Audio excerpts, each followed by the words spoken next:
Sign here, sweetheart. It's just a dusty old shed. You don't want the headache of managing a house anyway.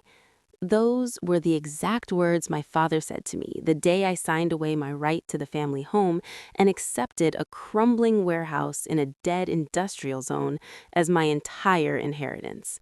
He said it so casually, so warmly, like he was doing me a favor. I almost believed him. Almost. Let me take you back to how it all started. My name is Danielle. I'm 31 years old, and I grew up in the kind of suburb where every lawn looks the same and the HOA fines you $40 for a trash can left out past 7 p.m. We weren't rich, but we weren't struggling either. My parents owned a modest portfolio, the family home, some savings, and an industrial lot out near the edge of town that my grandfather had bought back in the 90s when nobody wanted it.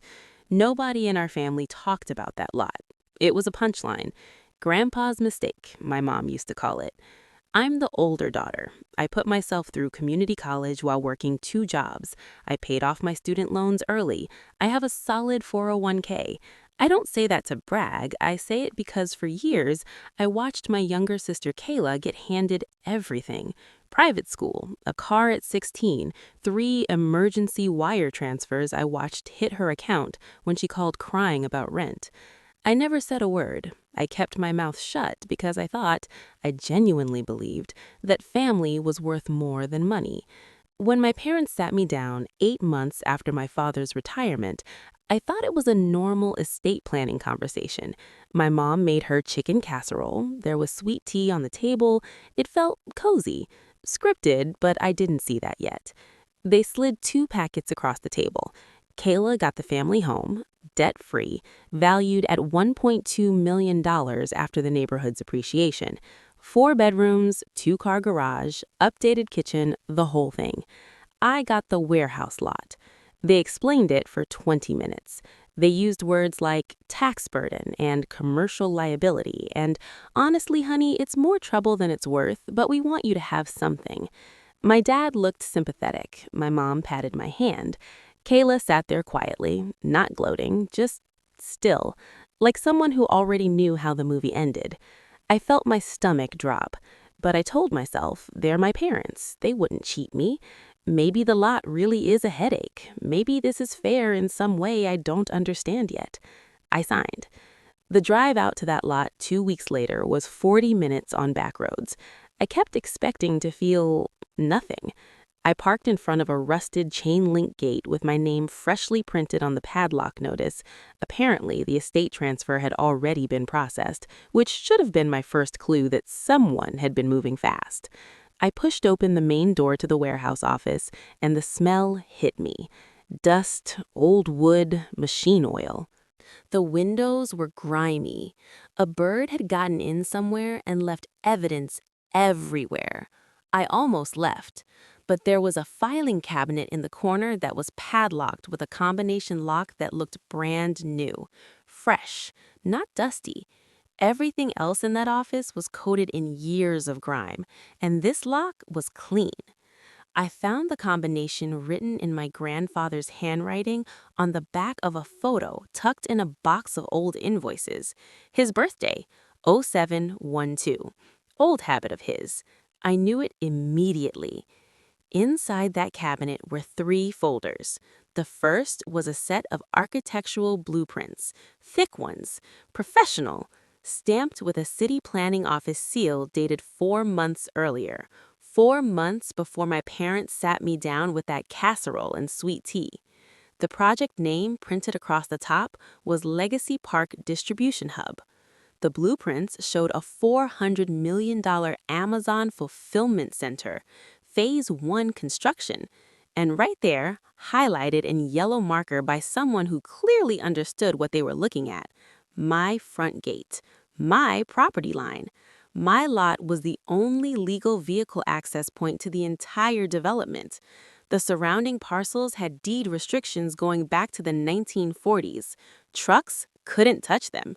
Without my land, that fulfillment center was a beautiful blueprint sitting in a filing cabinet. The second folder was a stack of NDA letters. My parents' signatures were on two of them: a developer named Cortland Capital Group, city council liaisons, a rezoning proposal already submitted, and buried in the back, a letter of intent from Kayla, signing over her anticipated future interest in the warehouse lot for $180,000 cash upon rezoning approval. She didn't own it yet. She was selling something she planned to steal from me. The third folder was a timeline. Rezoning vote was scheduled for 6 weeks out. The city council meeting for the Legacy Park project was public record. They were going to let the vote pass, let the land value explode overnight, then pressure me to sell to Kayla for whatever lowball number they could convince me was fair. Kayla would flip it to Cortland for millions and walk away clean. I sat on the floor of that dusty warehouse for a long time. I didn't cry. I want to be honest about that. I didn't cry because I went cold. That specific kind of cold that happens when you realize the people who were supposed to love you most ran the math on you and decided you weren't worth the complication. I closed the cabinet. I took photos of everything with my phone, every page, every signature, every yellow highlight. Then I locked it back up, drove home, and didn't say a single word to anyone in my family for 6 weeks. Not one word about blueprints. Not one word about Cortland. I texted my mom about the weather. I sent Kayla a meme about fall candles. I played the role of the naive older sister who signed her inheritance away without question. Meanwhile, I hired a real estate attorney. I paid her $3,500 out of my savings, and it was the best money I have ever spent in my life. She reviewed everything. She confirmed what I suspected. As the deed holder, I controlled that access point completely. No easement had been filed. No legal right-of-way existed. Cortland Capital Group could not break ground without my written consent. She also found something my parents didn't know I knew. Kayla had quietly taken out a private loan against her expected inheritance proceeds to pay 2 years of private school tuition bills she'd been hiding from my parents. $46,000. If her developer bonus evaporated, she had no way to cover it. The night before the city council meeting, I slept 8 hours straight. I walked into that meeting in a green blazer I'd bought specifically for the occasion. The room was already buzzing. Developer reps in expensive suits, city council members looking pleased with themselves. My parents sat in the third row. Kayla was next to them in a blouse I'd recognized. She'd bought it recently, the kind of purchase you make when you think you're about to come into money. The project coordinator was mid-sentence describing the Legacy Park access plan when I raised my hand, walked to the public comment podium, and placed my deed on the table. I spoke for 4 minutes. I explained that I was the sole deed holder of the access parcel. I explained that no easement had been filed or discussed with me. I explained that I was declining to grant access under current terms. I watched the room change temperature in real time. Then I stated my terms. Cortland Capital Group could have their easement for a 30-year lease agreement at triple current commercial market rate, plus a direct payment of $46,000 to Kayla's school to settle her outstanding private loan in full. Not to her, to the school. Certified payment, because I'd done my research and I knew exactly what she needed that cash for. My parents' faces did something I don't have a clean word for. Kayla stood up. She actually stood up and said, "You can't do this." I looked at her for a second and said, "The deed says I can."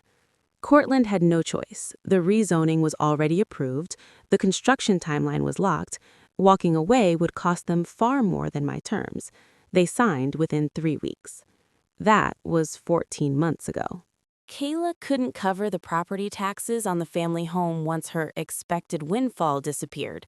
She listed it 8 months later and downsized to a 2-bedroom rental across town. I heard she's fighting with her boyfriend about money now. My parents haven't called me since the council meeting, which honestly feels like its own kind of gift. I used the first year of lease income to move my grandmother into a gorgeous senior living community 20 minutes from my house. She has her own suite, a garden view, Friday afternoon bingo. She cried when she saw it. I drive past the warehouse sometimes when I take the back roads. There's a massive fulfillment center going up now, all glass and steel, trucks lined up at my gate like clockwork. My gate, my access point, my inheritance.